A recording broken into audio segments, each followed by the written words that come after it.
It is a set of 7th century revelations from God made to Muhammad in 2 cities, Mecca and Medina, in what is now Saudi Arabia. It heralds the truth that there is only one God, not the many gods still being worshipped in ancient Arabia. Of course, this was not the earliest revelation that there is only one God. That had been taught in Hebrew to the Jews and in Greek to the Christians before it was taught to Muslims in Arabic. These 3 sets of revelation set apart the people of the book, each with their own special covenant from the same God. There is only one.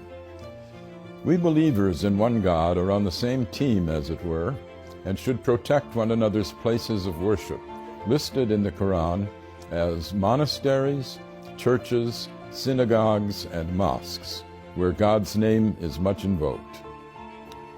The Qur'an does not confine God's action to the formal covenants of religion. God tells us that He sends messages to all men all the time, beginning with Adam, who repented his sin in the garden and became the first prophet. The unending stream of prophets includes Moses and Jesus. Muhammad himself is the seal of the prophets, not as canceling former covenants, but as confirming them. But the love of God is not brought only by human messengers in the Qur'an. Creation itself is a set of messages from God, which speak a divine code that we are told to decipher. God's intent can be seen in the beauty and power of the universe.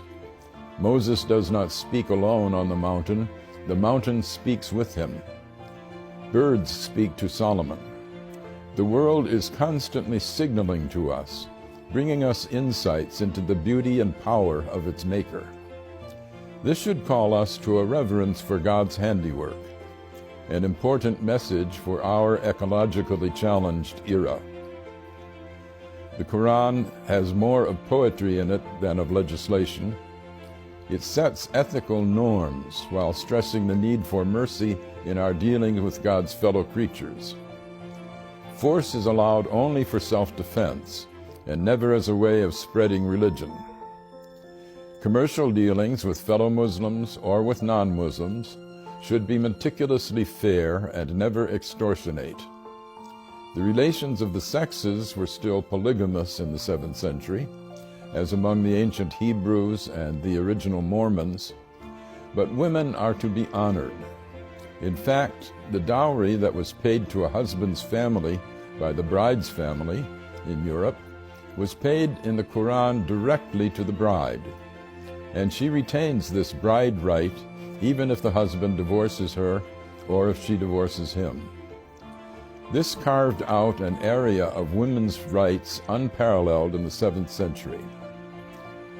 The Qur'an is a book of many levels and great depths.